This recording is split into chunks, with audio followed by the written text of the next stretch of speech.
मी तर शांतपणे हसलो. संजय राऊत जोरात हसले.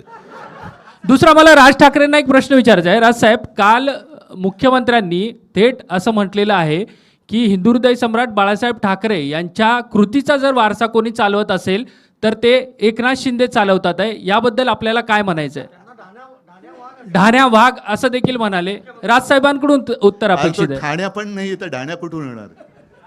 मला उद्धव अरे थांब, राजला विचारलं, मी उत्तर देतो.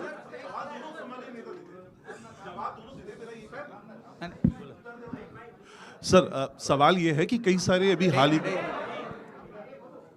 आम्ही उत्तर द्यायची नाही, तुम्ही प्रश्न विचारत राहा. तुझं झाला, तू विचार. काय झालं? हा बोल. धान्या वाघ जे म्हटलं मी हसलो नाही का?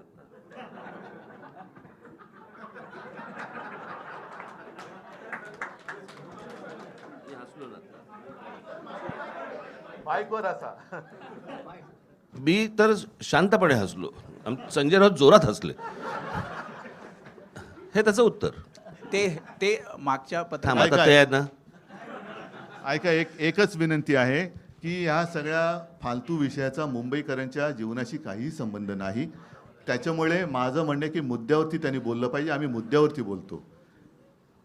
बोलतो. ममदानीबद्दल त्यांनी मोदींना विचारलं पाहिजे, कारण ते नवाज शरीफचा केक खाऊन आलेले. त्याच्यामुळे मोदी तिकडे जात येत असतात, आम्ही जात येत नाही आहोत. तर त्याचा आणि मुंबईशी काही देणं घेणं नाही आहे. मुंबईकरांसाठी आम्ही जे केलेलं आहे त्याच्यावरती बोला. ते जर काही करू शकत असतील तर त्याच्यावरती बोला. या फालतू बाजपलट्यांच्या प्रचारामध्ये मुंबईकरांना काही मिळणार नाही. उद्धव सर इसी सवाल मी एक प्रश्न तुम्हालाच विचारतो. पुढे पण काय काय गोष्टी ऐकायच्या आहेत ना रे तुम्हाला? आज 5 किती तारीख आहे? आज 4 तारीख आहे. अजून पुढे पण आहेत, पुढे सभा आहेत. सभांमधनं पण तुम्हाला अनेक गोष्टी ऐकायला मिळणार आहेत. एकाच पत्रकार परिषदेमध्ये सगळेच जर प्रश्न तुम्ही विचारायला लागलात, कशासाठी करताय ते? आज त्या वचननाम्याचं मला असं वाटतं आज जाहीर करणं होतं. तेवढ्यापुरता तो विषय ठेवा. बाकीच्या अनेक प्रश्नांची उत्तरं तुम्हाला मला असं वाटतं सभांमधनं मिळतील. ठीक आहे. धन्यवाद. जय हिंद, जय महाराष्ट्र.